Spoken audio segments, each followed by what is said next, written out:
बिस्मिल्लाहिर्रहमानिर्रहीम। अस्सलाम वालेकुम जी। आज हम आपके साथ मज़ेदार किस्म की बनने वाली कीमा कशनार की रेसिपी लेकर आए हैं।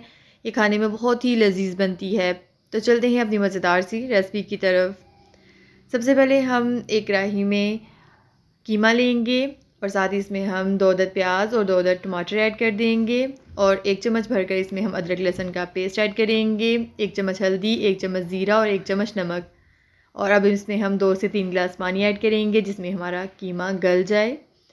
इसे ऐड करने के बाद हम कवर कर देंगे और मीडियम आंच पर चूल्हे पर चढ़ा देंगे। तकरीबन आधे घंटे के बाद इसका हम कवर हटा रहे हैं। पानी इसमें खुश्क हो चुका है और कीमा भी बहुत अच्छे से गल चुका है।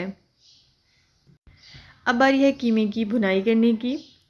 इसमें हम 2 चम्मच भरकर ऑयल का ऐड करेंगे और इसकी बुनाई करेंगे। तकरीबन इसकी हम 10 मिनट के लिए बुनाई करेंगे। साथ ही में हम कुछ स्पाइसेस ऐड करेंगे। बेसिक से स्पाइस 1 टीस्पून दादर मिर्च, सूखा धनिया, गरम मसाला और काली मिर्च है। इसमें हम स्पाइसेस ऐड करेंगे और 10 मिनट के लिए इसकी हम बुनाई करेंगे। अब साथ ही इसमें हम कशनार ऐड कर देंगे। कशनार की कलियाँ ऐड करते हैं, इसके फूल ऐड नहीं करते हैं और उससे थोड़ी सी करवाहट आ जाती है। कशनार ऐड करने के बाद इसकी मज़ीद हम बुनाई करेंगे। कशनार स्प्रिंग सीज़न में आती है बहुत कम टाइम के लिए और ये खाने में बहुत ही लजीज और हेल्दी है। आप लोग इसे घर पर ज़रूर ट्राई कीजिएगा। अब हम इसमें 1 अदद लेमन ऐड करेंगे। इसे दोबारा से अच्छे से मिक्स करेंगे और तकरीबन 10 मिनट के लिए मीडियम आंच पर पकने के लिए छोड़ देंगे।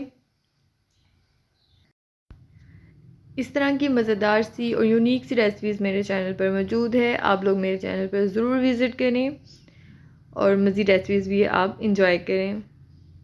आप देख सकते हैं 10 मिनट के बाद ऑयल इसने छोड़ दिया है। इस कंडीशन में इसमें हम एक बारीक कटा हुआ प्याज ऐड करेंगे। प्याज को थोड़ी देर के लिए इसमें हम पकाएंगे, उसका कच्चापन ख़त्म करेंगे। इसे अच्छे से मिक्स करने के बाद इसे हम कवर करेंगे तकरीबन 5 मिनट के लिए। बिल्कुल लो आंच पे कवर करेंगे।